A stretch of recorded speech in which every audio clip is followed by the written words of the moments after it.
Hello class, my name is Mallory. This is my project on analyzing mass media and popular culture. The magazine I chose to work on for this PowerPoint is People magazine.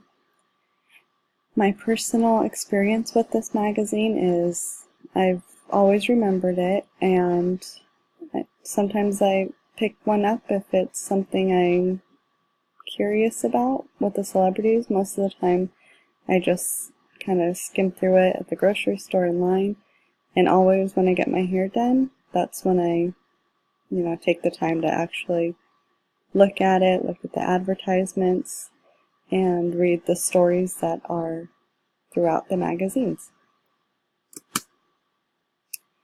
A couple of demographics is this magazine has been running for 40 plus years. The first issue that was printed for People magazine was on March 4th in 1974. Like previously stated, this magazine provides the latest celebrity gossip, pictures, interviews, etc. A lot of times I find that it's mostly positive stories, the occasional mystery or crime story, but mostly I find positive stories, not so much the negative, unless it's the latest divorce or affair, what have you. The target audience for this is there's currently 46 plus million readers or viewers for People magazine, for this particular magazine. 70% of these readers are of the female gender, and the age ranges from 16 years old all the way to 45 years old. 38 is the average age of readers, and 80% of those who are reading the People magazine have finished at least one college course, and the other percent are teens or young adults who maybe are currently enrolled in college, just haven't finished a course, and then of course those who have a job and didn't need college courses, or maybe they don't even have a job. Here are some of the advertisements that you find throughout People magazine. You'll notice they're all female on this slide. Of course, in the magazine itself, there are males throughout. I just find that since I do read this magazine every 6 weeks, these are the ads that stick out most to me. So first you have CoverGirl with Rihanna on the cover. CoverGirl is makeup, and here she's promoting Light Up Your Eyes, and it shows her eyes very lit up, very bright, vibrant. Next, top right is Maybelline, Don't Mask Me. Here's a model promoting a mask. Down at the bottom left corner is Dior J'adore, which is a perfume, and I find this curious that J'adore is a more costly perfume versus the average one that you can pick up at Target or Walmart or a small store in the mall. This one is going to be more at a designer store such as Macy's, and it's going to cost quite a bit of a difference. And then the bottom right is Jennifer Aniston promoting Smart Water, which again is more of a costly bottled water. It's prestigious. It's not the average Target brand or Stater Brothers brand. So here they're just advertising feminine products. They want you to buy these things, so that's why they have these beautiful women advertising it. It'll entice someone to buy this. Thinking, look how beautiful they look. If I go and buy this, then perhaps it will also make me look beautiful.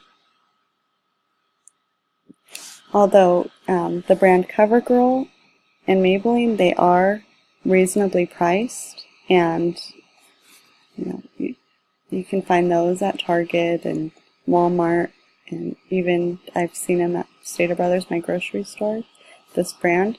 So it is more of a real, and the average American woman would be buying these products. Not so much the J'adore perfume and not so much of the Smart Water. Advertisements in People magazine consist mostly of feminine beauty products. However, not limited to these particular ads. The ads are targeting the main audience. So by that I'm meaning there's other things from toothpaste to medicine, prescriptions that you can find being advertised in People magazine. According to dictionary.com, the word advertisement can be defined as follows. It is a noun, a paid announcement as of goods for sale in newspapers or magazines, on radio or television, etc. A public notice, especially in print, although now with today's technology, you can get People magazine and other magazines right onto your smartphone or your tablets, versus actually buying the hard copy and looking through the magazine, physically touching it and smelling it. It has that glossy, soft feel. You don't really find that these days because now everything is very convenient at in our hands, which is our smartphone or tablet. The action of making generally known, a calling to the attention of the public. The news of this event will receive wide advertisement. Again, there's so many viewers of People magazine, so this is going to cast a wide range of people, between male or female, young, older, all sorts of different ages, college graduates or not. Different characteristics used in People magazine to advertise to the target audience is beauty products being used by beautiful models. This includes, but is not limited to, makeup, lotions, and perfumes. These items in the advertisements are being portrayed as affordable, yet will make you beautiful and wanted. Oftentimes the ads use models to market the item. However, most people who are looking at the magazine do not look like the models. They are advertising with these beautiful people to entice people to buy their product. 5 sociological terms, concepts, theories.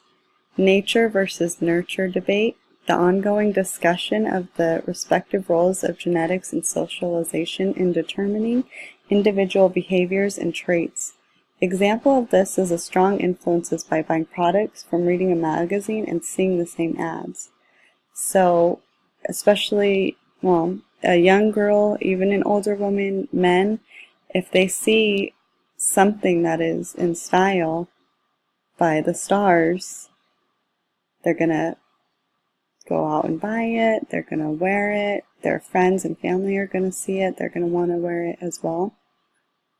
Second point is socialization, which is the process of learning and internalizing the values, beliefs, and norms of our social group, by which we become functioning members of society. Again, these marketing people, they know what is in style, they know what people are wanting before people themselves even know what they are wanting.